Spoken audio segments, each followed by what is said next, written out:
मुरली की धुन ज्यों ही मेरे कानों में पड़ती है, मैं अपनी सुध बुध खो बैठती हूँ और फिर इस बात का ध्यान ही नहीं रहता कि कब ये पाँव तुम्हारी ओर खींचे चले आते हैं। सच राधे, क्या सचमुच इतना प्रेम करती हो मुझसे? हाँ मोहन, काश कि तुम मेरे हृदय की धड़कन को महसूस कर पाते, तो मेरे प्रेम की गहराई को जान जाते। तुम्हारे लिए मेरे मन में जो प्रेम है वही मेरे जीवन का आधार है। आहा, कितनी सुंदर बात कही है तुमने।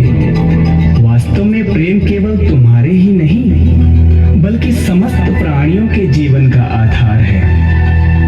इसी प्रेम के कारण इस सृष्टि का अस्तित्व है।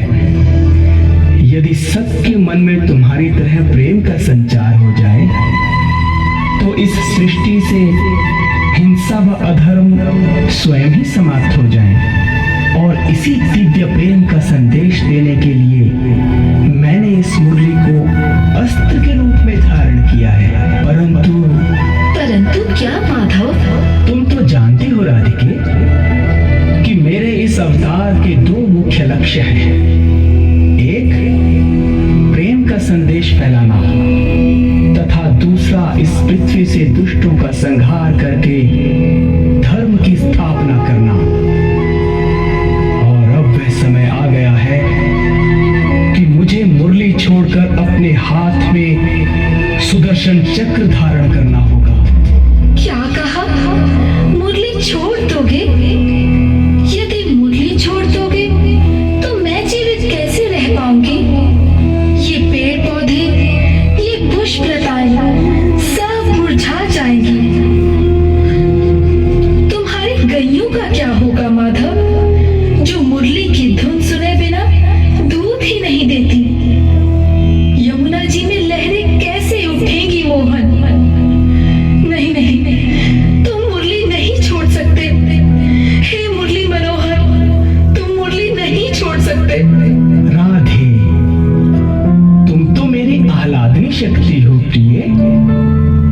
सब कुछ जानते हुए भी तुम मुझे मेरे कर्तव्य पथ पर जाने से क्यों रोक रही हो?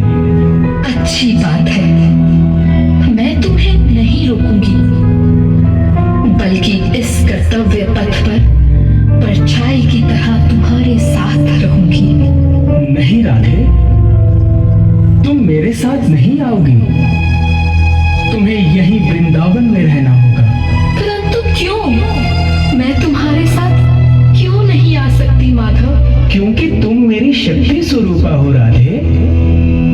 जिस प्रकार एक साधक मंदिर में रखी मूर्ति पर ध्यान केंद्रित करके साधना में लीन रहता है, उसी प्रकार वृंदावन रूपी मंदिर में मेरे लिए तुम एक मूर्ति के समान रहोगी।